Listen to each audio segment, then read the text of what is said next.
gente! Sejam bem-vindos a mais um Previdenciando. E hoje vamos falar sobre mitos e verdades sobre o auxílio-doença. Fique com a gente!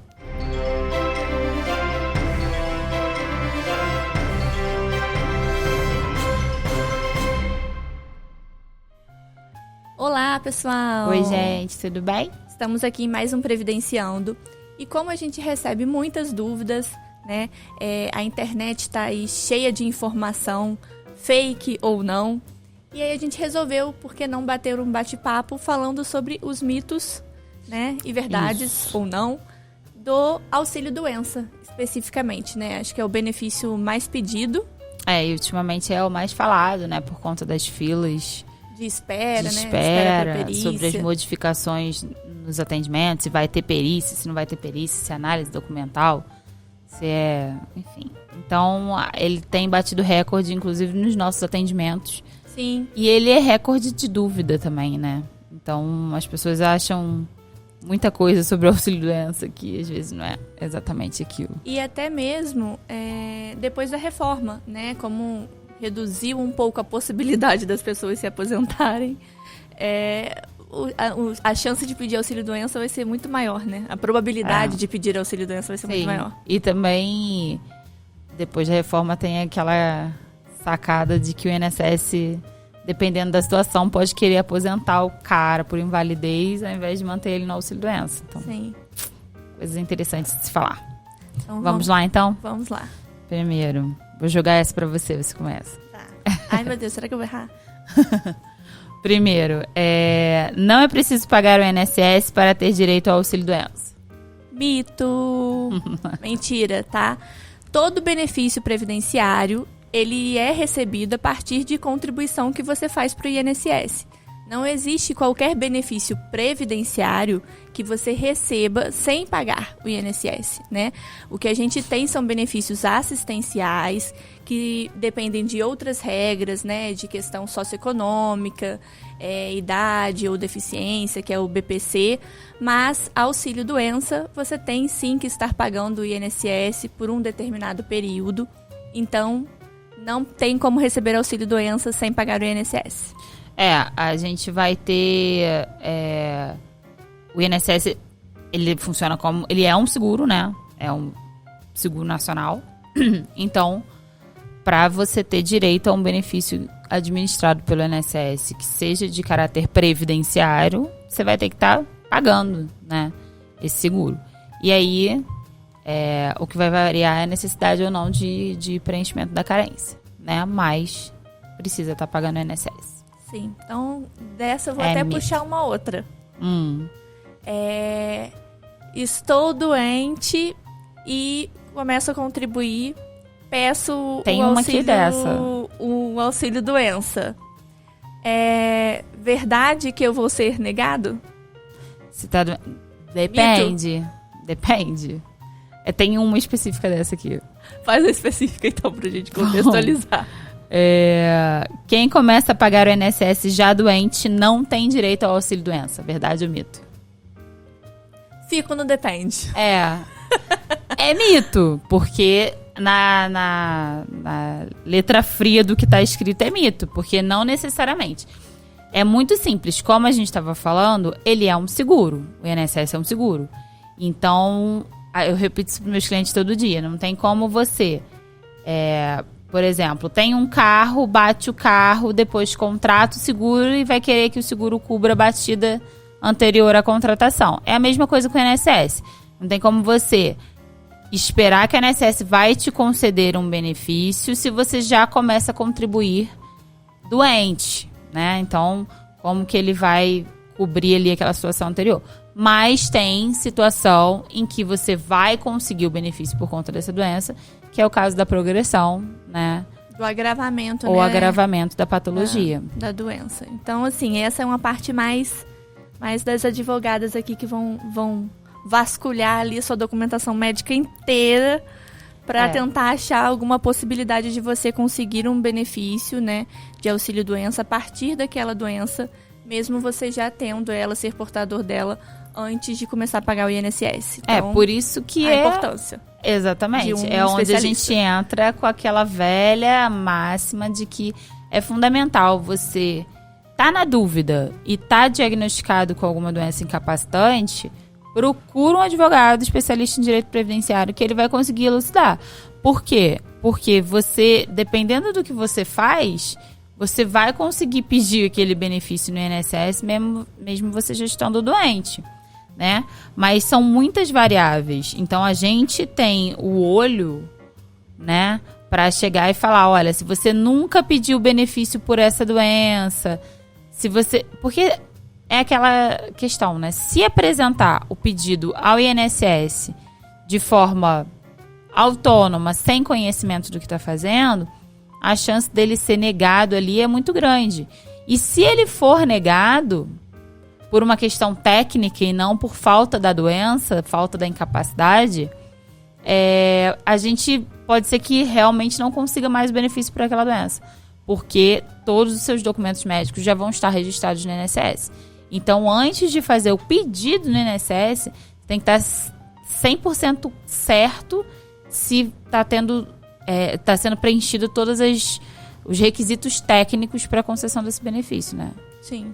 Então, é por isso. E aí depende. Então, a sua vida tá ali exatamente. gravada no INSS. Então, Exatamente. qualquer erro que você cometa Exatamente. por falta de uma orientação vai ficar ali, né, sujando o seu histórico. A gente tem um caso no escritório que é um super clássico desse tipo de coisa. Ela era renal grave, não precisava da carência, precisava só da qualidade de segurado, né?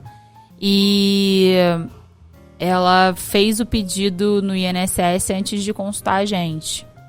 Só que ela não estava com nenhuma paga, entendeu? Ela tinha pago a última há mais de um ano, mais de 2 anos, mais de 3 anos. Ela não tinha a menor possibilidade, estava sem a qualidade de segurado, né? Se ela tivesse procurado a gente, ela tinha pago uma e feito o pedido e provavelmente ia conseguir. Então, é isso. Hoje em dia ela tá até em fase, graças a Deus, de melhora.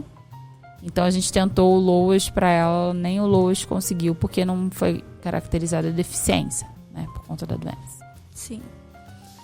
Vamos lá. Próxima. Toda doença dá direito ao auxílio-doença. Adoro essa. Ou então aquela variável, né? A doença tal. A doença específica dá direito. A doença. Quem é portador de? Pontinho, pontinho, pontinho. Tem direito ao auxílio-doença. Então, tenho uma doença tal. Tem direito ao auxílio-doença? Mito. Né? Não é verdade. Gente, o benefício, ele não diz respeito a uma doença específica, né? Ele diz respeito à incapacidade que vem gerada por uma doença, né? Ou não, né? Pode ser um acidente também. Então, não tem nada a ver, né? As coisas não se comunicam. Não é porque você tem a doença X que sim, você vai conseguir o benefício. Isso nunca existiu. Isso é uma coisa que tem, olha, o tanto que tem de fake news sobre isso, né? É demais. Nós somos bombardeadas de mensagens, às vezes, dos clientes, porque vê uma propaganda dessa e manda, não, doutor, eu tenho direito sim, porque eu tenho a doença tal. Não é assim, tá?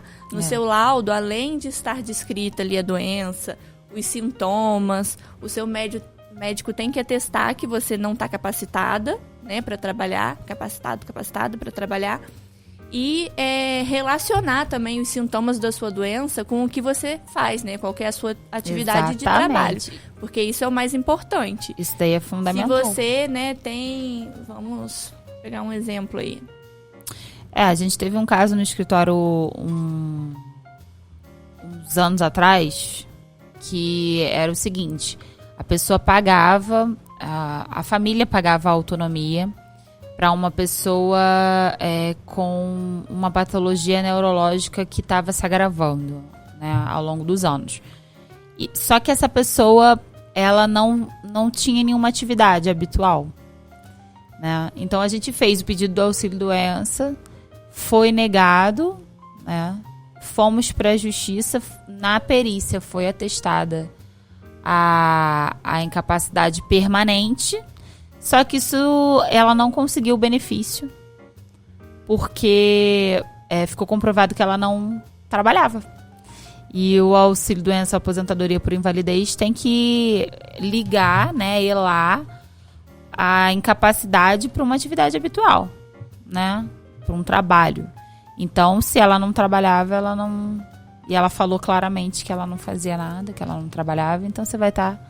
Por que o INSS tem que te dar esse suporte se você não está precisando substituir nenhuma renda? Porque ele é um benefício, o auxílio-doença é um benefício substitutivo de salário, né? Então, se você não tem salário, então é o tipo de coisa que pode vir a acontecer. Não necessariamente o fato da pessoa ter aquela patologia vai significar que ela tem direito ao auxílio-doença, porque precisa acontece ter a muito, incapacidade. Né, com a questão da contribuição do lar, né, dona de casa, também. Pois é, justamente. Era mais ou menos a mesma coisa. Ela era mais ou menos isso. Mas esse ainda é um caso mais atípico, porque o normal é a pessoa chegar com uma doença e falar, não, eu tenho direito porque eu tenho essa doença. Estou trabalhando, tenho essa doença. Só que a questão toda gira em torno da existência de incapacidade. Você pode ser portador, por exemplo, de HIV e... mas eu sou portador de HIV, eu tenho direito à auxílio-doença. Não necessariamente. Se você estiver apto para trabalhar, se a patologia estiver compensada e aquilo não estiver atrapalhando no exercício das suas atividades, você não vai ter direito ao benefício e nem o juiz consegue... Provavelmente o perito também não vai reconhecer que existe incapacidade, você não vai conseguir o benefício. Tudo em relação ao auxílio-doença diz respeito à existência da incapacidade. Sim. Né? Acho que o que as pessoas pegam muito, né? Hoje a gente luta muito por direitos, né? Então, determinadas doenças que estão aí, a gente infelizmente usa esse termo em alta, né? E aí as pessoas estão batalhando por conseguir direitos a partir delas, né? Ter gratuidade no ônibus, né? Ter uns diferenciais em algumas questões de vida. E aí sai, a lei tal considerou a doença tal como deficiência, ou considerou a doença tal como grave. É sempre nesse sentido. Nunca é no sentido de que a doença ela é incapacitante. Justamente. Porque justamente pode aparecer que a incapacidade ou não. Você pode ter a doença e ela gerar a incapacidade ou não. Né? Isso acontece muito até com... A gente pode pegar das questões psiquiátricas, né? Também da ansiedade aí, né? Transtorno de ansiedade, as pessoas estão cada vez mais e a tendência é aumentar. Eu tenho, ela tem. E a gente não está incapacitada de trabalhar, graças a Deus. Mas gera incapacidade para algumas pessoas. Então não é porque eu tenho transtorno de ansiedade que a gente vai ter incapacidade de trabalhar, né? Exatamente. Uma questão que tem que ser muito tratada hoje em dia, inclusive nesse sentido, que a gente fala muito, são esses 3 conceitos que são diferentes, né? Doença, incapacidade e deficiência, né? Porque a gente a gente fala muito, a gente trata muito da questão do fato de que deficiência não necessariamente vai significar incapacidade. Inclusive, principalmente depois do Estatuto da Pessoa Portadora de Deficiência, a ideia é sempre estar promovendo a inclusão dos portadores de deficiência. Então, cada vez menos você enxerga uma deficiência como uma necessária incapacidade, né? A gente já viu outro dia um professor nosso até do MBA falando... ele postou uma foto que era uma pessoa que não tem as 2 pernas, trabalhando numa obra como pedreiro. Então ele falou, o que você entende dessa imagem? Ele é portador de deficiência, mas ele não tem capacidade para o trabalho. Por quê? Porque ele conseguiu se adaptar. Se adaptou de uma forma que ele consegue trabalhar. Sim. Entendeu? Então, outra pessoa na mesma situação que ele, talvez não tenha condição de trabalhar. Sim. Dependendo da questão de como qual o exercício, qual função que ele exerce, né? Um exemplo clássico, uma pessoa que tem é paraplégico, por exemplo, e exerce uma função de escritório. Então, ele não é incapacitado para o trabalho, é portador de uma deficiência, precisa ter precisam ser Acessibilidade, feitas, né? exatamente, promovidas ações que incluam ele na sociedade de uma forma igualitária, em função do princípio da igualdade constitucional, mas ele não é incapacitado para o trabalho e provavelmente ele nem quer ser visto dessa forma, entendeu? Então, aí entra a diferença, e essa é a questão da deficiência. A incapacidade é quando a pessoa tem uma questão, seja em virtude de um acidente, ou seja em virtude de uma patologia, de uma doença, que ela não consegue exercer a atividade dela, né? E, ao mesmo tempo, lá na outra ponta tem a doença, que a pessoa pode ser portadora e ela não ter incapacidade, muito menos chegar a ser portadora de uma deficiência em função daquela doença. Sim. Entendeu? Então, são esses os conceitos que a gente precisa ter sempre em mente. Então, não necessariamente uma doença, você ser portador de uma doença, vai te garantir o auxílio-doença, né? Então, é mito. Próximo. Deixa eu te fazer a pergunta, então. Não, eu faço pra você. Eu falei demais agora. Olha, tá com preguiça de falar. Que absurdo. Eu acabei de falar muito, então você fala agora. Faz.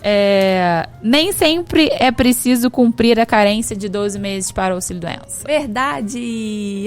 Apareceu uma verdade, finalmente. É até um gancho do que a gente já estava falando. Né? Sim, existem algumas doenças, né? Essa sim, listado. Né? Esse rol, ele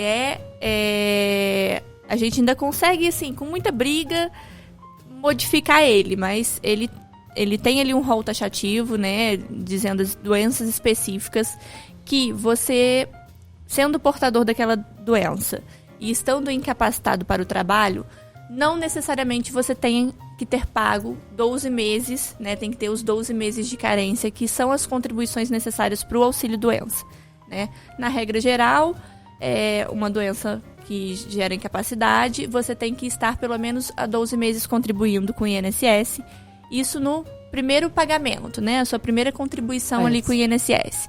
Se você fez esses 12 meses de pagamento, parou um tempo, voltou, parou um tempo, voltou, o seu reingresso tem que ser de pelo menos 6 meses para as doenças em geral.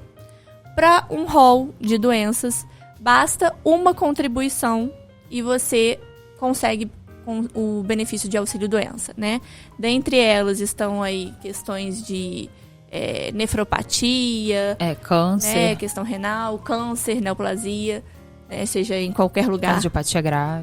Cardiopatia grave, Alzheimer, Parkinson, porque entram nas questões... Tô só dando exemplo. Entram nas questões muito mentais, né? Eu esqueci o nome específico, fica alienação mental, é isso? Nessas questões, né, de senilidade, né, vamos dizer assim. Sim. E o Parkinson também não necessariamente é na senilidade. Mas então exatamente. Existem doenças específicas que sim, não precisam de 12 meses de contribuição. Basta uma contribuição que acho você que até consegue. É o que a gente chama de qualidade segurada. Sim. Né? Ter pago uma contribuição no último ano. Sim, a gente entra muito nisso, né? Da perda ou não da qualidade segurada. Essa é uma outra questão aí do auxílio-doença, que existem várias verdades e mitos aí, né? Que a gente poderia fazer só um podcast falando sobre isso, né? Da questão da qualidade segurada. A gente consegue estender, modificar, até a própria carência, né? As 12 contribuições, ou as 6, no caso de reingresso, também sofrem algumas alterações. Hoje, atualmente, estamos assim, né? 12 meses de carência e quando é reingresso, 6 meses. Mas já tivemos aí algumas medidas provisórias, então o nosso legislativo fica aí, né, nessa maravilha. Já tivemos aí algumas mudanças que prejudicam de fato a pessoa e não tem o que fazer, né? Nós tivemos um caso desse, péssimo pra gente, né? Foi uma questão muito ruim pra gente, porque a gente também abraça muito ali os casos, e isso aconteceu em um caso nosso, em um determinado ano, 2018 para 2019, eles mudaram o tempo de carência do benefício, e aí por conta disso a pessoa não conseguiu obter o benefício, tiveram outras questões ali no meio, mas enfim, Hoje, 6 meses para reingresso, 12 meses quando você está contribuindo a primeira vez para conseguir o auxílio-doença. Mas existem sim doenças que não são necessárias os 12 meses de contribuição, é verdade. É isso aí. Próximo. Pode perguntar. Só quem trabalha de carteira assinada pode receber auxílio-doença. Mito. Mito, e esse é um ótimo mito. Né? As pessoas ficam muito com esse erro, né? Acha que só quem trabalha de carteira assinada tem direito ao auxílio-doença.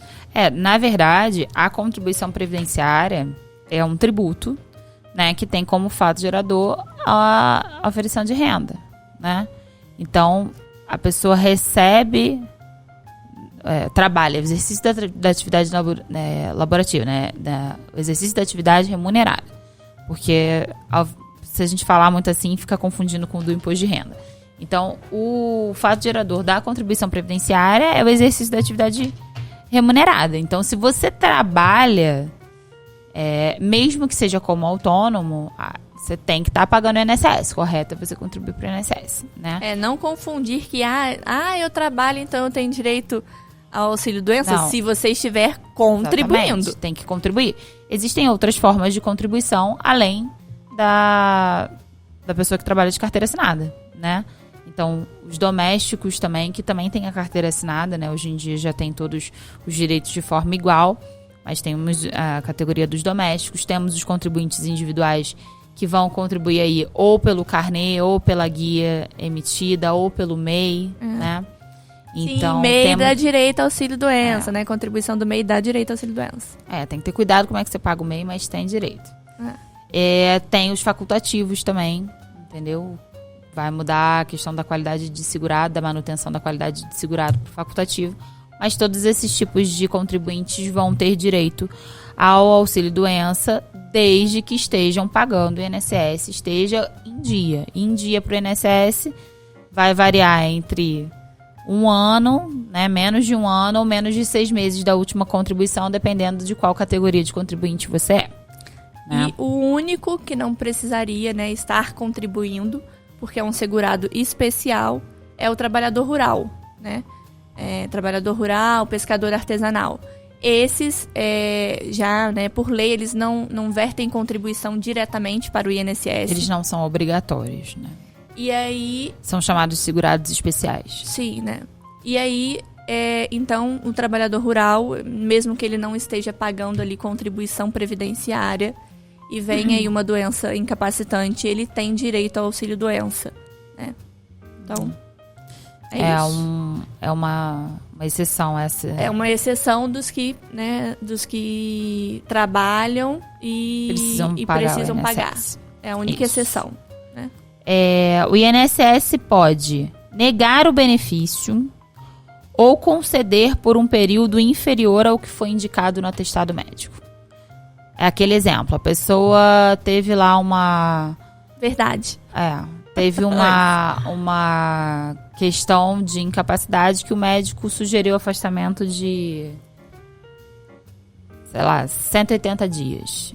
O INSS pode conceder por prazo inferior? Pode.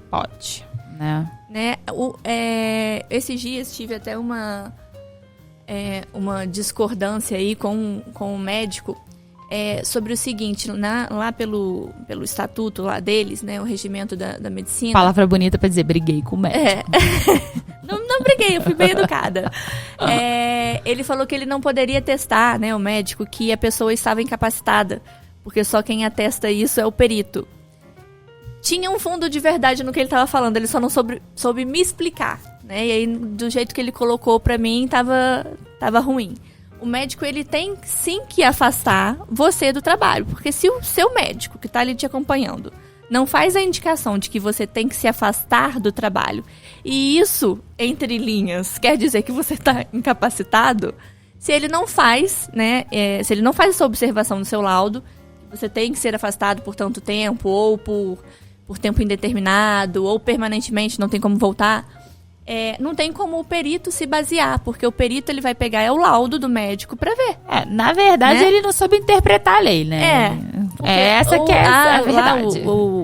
O regimento lá que ele estava usando justamente falava isso, de que ele tinha sim que declarar o período que a pessoa estava afastada, se era cabendo ao perito dizer se ele vai ser afastado mesmo ou não. Mas se ele não indicar, aí fica difícil do perito. O perito vai olhar e falar assim, E aí, assim, cabe sim, né, ao perito decidir sobre a incapacidade ou não, a partir daquela documentação que ele tem ali. Por isso é tão bom a gente levar o melhor laudo possível, os documentos selecionados de forma correta, para não vir aí uma negativa.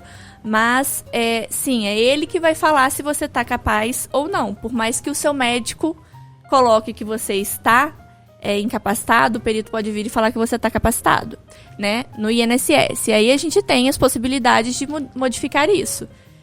Recurso no INSS nós não fazemos, mas existe essa possibilidade. E uma ação judicial, para aí você realizar uma nova perícia, né, uma perícia em âmbito judicial, um perito judicial, para ou confirmar ou reformar aí a decisão que o perito do INSS teve. Aí essa seria a última decisão. Os peritos, né, a opinião ali do perito, ela tá numa escala ali mais alta do que a do seu médico. Então, por mais que o seu médico continue ali batendo na tecla de que você está incapacitado, o perito tem mais poder sobre isso. Exatamente. Então, infelizmente ou não, né? Mas é assim que funciona. Ainda mais agora, com essa questão das análises documentais, né, que a gente está tendo. Eles estão tentando diminuir as filas de pedidos de benefício por incapacidade, fazendo essas análises 100% digitais, né, sem você precisar comparecer a uma agência do INSS para realizar a perícia. Então, nessas análises tem vindo muita questão de ou não concessão do benefício, né, o indeferimento, ou a questão de vir por tempo bem inferior, né, do que o médico assistente recomendou. Então, aí vão caber os recursos, como a doutora Tatiana falou, dependendo da situação, vai caber uma ou outra forma de recorrer. A gente prefere não recorrer administrativamente por causa da burocracia, da demora e da efetividade da Justiça Federal. A gente tem uma Justiça Federal hoje em dia que funciona de uma forma muito boa, então a gente prefere já judicializar. Porque o nosso objetivo é sempre estar resolvendo a vida do cliente de forma mais rápida, né? Então, existem aí diversas opiniões, né? Existem até professores que indicam, né, a via administrativa. Cada um trabalha da forma que acha melhor, né? Nós não achamos que recurso administrativo vale tanto a pena, né? Ainda mais para a pessoa receber de forma mais rápida, um recurso administrativo não é o que vale a pena. Até as pessoas ficam assim, mas poxa, não é mais fácil eu ficar pelo INSS, doutora, pedindo no INSS do que a Justiça demora tanto. Engano seu. A Justiça Federal é mais rápido do que o INSS hoje em dia, toda a vida, né? E olha que não é assim específico da nossa região, não, né? A gente tem processos os tribunais federais, eles são de regiões, né? Nós temos em quase todas as regiões e são muito mais rápidas mesmo do que o INSS. Então, sim, o processo... acontece de demorar? Acontece, um caso ou outro, né? Que tem algum problema. Depende da questão que está sendo analisada. Nada vai ser em um mês, né, gente? Nem no INSS está sendo em um mês, quanto mais na Justiça. Pelo contrário, o INSS, sim. Se você não consegue aquilo ali no primeiro pedido que você faz, no pedido inicial, e tiver que fazer recurso, esquece. Pela instrução normativa que rege o INSS, eles têm 365 dias para julgar um recurso e a realidade é que passa. Então, antes era 180 dias e não cumpria, e eles subiram para 365 e não cumpre. Então, aí vai de cada advogado, né? Qual que é a prioridade do advogado? A minha prioridade é resolver a vida do meu cliente, independentemente de se isso vai aumentar ou diminuir meus honorários. Mas isso aí é uma polêmica para uma outra ocasião. Mas tem gente que vê de forma diferente. Então, a gente trabalha dessa forma. E é isso, né? Sim. Resumindo, o INSS pode conceder o benefício por tempo inferior ao que está escrito no atestado. Sim. Certo? Próximo. Quem está recebendo auxílio-doença não pode trabalhar. Essa é interessante. Essa é interessante. Aqui a gente pode falar que é verdade. Sim. É verdade. Sim, nos 90%. Tem uma pequena possibilidade da pessoa não poder trabalhar. Porque é aquilo que a gente comentou no início. O auxílio-doença é um benefício substitutivo de salário. A pessoa não está podendo exercer aquela atividade, né? E, portanto, ela precisa de um auxílio-doença para suprir enquanto ela se recupera a sua capacidade laborativa. Então, o benefício serve para isso, né? Então, por isso que a pessoa, em regra, não pode trabalhar, né? A única exceção que a gente vai ter aqui de possibilidade é se a pessoa exercer duas atividades, né? Duas atividades distintas e tiver incapacitada só para uma delas, né? Isso daí, de qualquer forma, pode gerar um problema junto ao INSS que talvez tenha que ser comprovado na justiça. Sim. Mas é exatamente essa questão. Se a pessoa pensa em duas atividades completamente distintas, em que uma incapacidade pode não necessariamente ser para ambas, né? Então, nesse caso, não teria problema. Mas em geral, não 99% dos casos, isso vai te trazer um problema. Não, vai trazer problema que vai ter que resolver. E também os 99,9% dos casos não são compatíveis com isso, né? É muito raro. Mas existe, sim, essa possibilidade. Mas é raro, né? Vamos... Mais uma? O quê? Filme interessante aqui tem da essa perícia. aqui. Tem uma aqui muito boa. O valor do auxílio-doença é igual ao último salário do segurado. Benza a Deus. Não. Isso também para aposentadoria é uma pergunta que a gente recebe muito também. Mas... não, mito. É mito, né, gente? Pegando esse, vamos no outro, né? Vale o auxílio-doença paga mais do que a aposentadoria. Por invalidez. Qualquer aposentadoria. Verdade, acreditem ou não, né? Exatamente. O último salário da pessoa, ele não é usado, não é replicado para concessão de benefício nenhum. Esse é um ponto que a gente precisa sempre estar batendo, né? O cálculo do benefício, dos benefícios previdenciários, ele é estabelecido pela legislação, né? Foi trazido na emenda de 103 de 2019, traz as regras atuais para o cálculo desse benefício. E em todos eles é feita uma média de todos os teus períodos contributivos, de todas as suas contribuições feitas de julho de 94 para cá. Mas são todas as contribuições, né? Desse valor, dessa média, vai incidir o coeficiente que a lei manda, que varia de benefício para benefício, né? O auxílio-doença não teve alteração pela emenda de 2019 e manteve-se em 91%. Então, vamos lá. Média de todos os seus salários de contribuição, dessa média, você vai receber 91%, né? Então, não é o último salário que você vai receber. Não tem nada a ver. Aí tem a questão da... Enquanto a aposentadoria paga 60%, né? Mais 2 por tempo de contribuição, né? Do que ultrapassar... Normalmente, 15, né? Vai chegar ali a 60%, no máximo 70%, 80%. Então, o auxílio-doença hoje, ele paga mais do que uma aposentadoria. Isso para casos de benefício com valor superior a salário mínimo, tá? Porque se for salário mínimo, todo mundo vai receber a mesma coisa. Né? Seja auxílio-doença, apoentadoria. É mais para quem recebe mais do que um salário mínimo. Exatamente. É sempre limitado a salário mínimo, né, gente? Mas a pessoa que vai discutir se o benefício vai ficar no último salário, provavelmente é uma pessoa que não recebe salário mínimo. Então, vamos partir desse entendimento. É importante frisar o quê? Que a questão, ela gira muito em torno, o problema maior gira muito em torno da aposentadoria por invalidez do que das outras aposentadorias, por um simples motivo. Antes de 2019, a aposentadoria por invalidez pagava 100% da média, ou seja, pagava mais do que o auxílio-doença. O auxílio-doença fazia a média e pagava 91%. A aposentadoria por invalidez pagava 100% dessa média, então pagava mais. Com a reforma de 2019, a aposentadoria por invalidez foi colocada da mesma forma que as outras aposentadorias, com uma única exceção, mas foi colocada no mesmo barco das outras aposentadorias. E isso acaba sendo um problema maior para a aposentadoria por invalidez do que para as demais aposentadorias pelo seguinte sentido.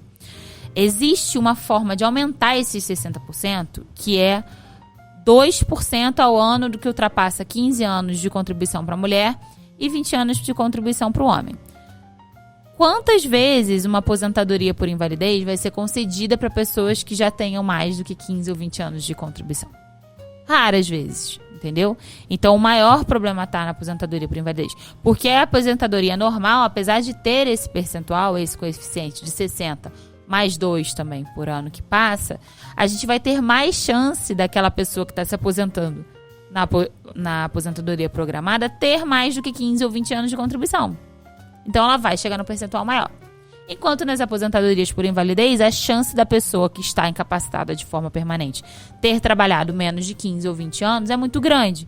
Então, como regra, acaba ficando em 60% da média, que é muito pouco. Então, o que tem acontecido é uma chuva de concessão de aposentadoria por invalidez pelo INSS. Eles preferem te aposentar por invalidez do que te manter em auxílio-doença porque te paga menos. Sim. Né? E aí, pra finalizar, deixando... O detalhe é que, eu não sei se era isso que você ia falar, é que a aposentadoria por invalidez acidentária, né, que é decorrente de acidente de trabalho, é a exceção que continua pagando 100% dessa média. Né? Então, é a única possibilidade. Fora isso, é nesse esquema que a gente falou. Pra finalizar esses mitos e verdades, tem uma que a gente pode deixar, né, como dica também. No dia da perícia, só preciso levar o laudo médico. Eu quero fazer mais um depois desse. Hein? Então tá, ela quer fazer mais um, a gente faz assim. Mito, mas é uma dica que a gente vai deixar, né? Mito, você deve levar todos os documentos médicos que você tiver, exame, tudo. Claro que lembrando sempre com uma orientação, né? Não vai levar ali um documento que às vezes pode não te favorecer. Mas o ideal é sempre você levar toda a sua documentação médica de laudo, receita, exame, porque o perito, né, dependendo do dia dele, né, ele vai olhar ali, analisar toda a documentação, e aí pode ser que o seu laudo não esteja tão bom, mas o seu exame médico consiga sanar uma dúvida que talvez tenha aparecido ali para ele. Então, sim, vale a pena levar todos os seus exames e receitas, né? A partir dos remédios que você toma, ele também vai interpretar o seu laudo de uma outra forma. Então, leve sempre a documentação médica que você tiver, né? Sempre tendo um aval aí de um especialista em direito previdenciário. Mas, no geral, levar toda a documentação médica. Laudo, receita e exame. Isso. Agora, o último que é muito interessante. A aposentadoria por invalidez não pode ser cortada. Esse é ótimo, né? É mito, né? A gente ouve falar triste, muito, né? Isso. Chega pra gente as pessoas com convicção, assim... Eu sou aposentado por invalidez há mais de 2 anos, doutora. Eu não posso ser mais cortado. Eu não sei, na verdade, de onde as pessoas tiram esse tipo de coisa.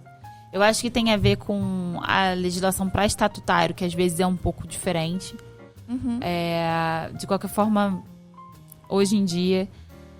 Mas não tem nada a ver, tá? A aposentadoria por invalidez, ela pode ser cessada, sim, se for constatada que a incapacidade permanente não existe mais. Se a pessoa recuperar a capacidade para trabalhar, ela pode ter seu benefício cessado, sim. E isso acontece muito, inclusive a gente tem inúmeros pedidos de restabelecimento de aposentadoria por invalidez, né? Porque o INSS entende que a pessoa chama para perícia de revisão, acha que a pessoa está apta para o trabalho, corta, mas na verdade a pessoa já está ali há um tempão em benefício enfim, não tem capacidade de voltar a trabalhar, não recuperou essa capacidade laborativa e a gente tem que ir para a justiça discutir essa questão. O que existem são parcelas de recuperação, né? O INSS vai cessando a partir da data que ele entende que a pessoa tem que ter o benefício cessado. Ele paga durante 6 meses salário integral, durante 6 meses metade, não é isso? E durante 6 meses acho que um terço. 25%. Um quarto. Então, vai reduzindo gradativamente para a pessoa poder se restabelecer e tentar se reinserir no mercado de trabalho. Mas pode ser cortado, sim. As únicas 2 exceções que a gente vai ter previsto na legislação é quando a pessoa tiver 55 anos de idade, já tiver em benefício há mais de 15 anos, aí não pode ser cortado, ou ela tiver mais de 60 anos de idade e tiver em benefício de aposentadoria por invalidez. Fora isso, pode Mas ser o cortado. INSS sacaneia, gente, sacaneia. Ele vai te chamar quando você tiver com 14 anos, né?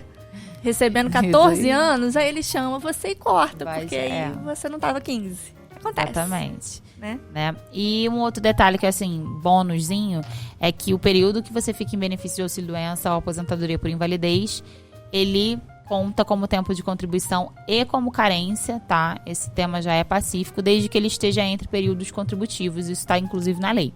Então, se você pagou o INSS antes do benefício, fizer um pagamento depois que for cessado o benefício, você tem direito de incluir aquele período no teu tempo de contribuição e na carência.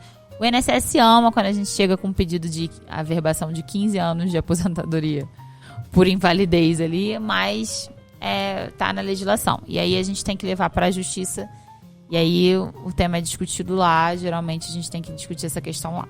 Então, resumindo, né? Ficou em benefício, pagou o INSS, ficou em benefício, foi cortado ou recuperou, né?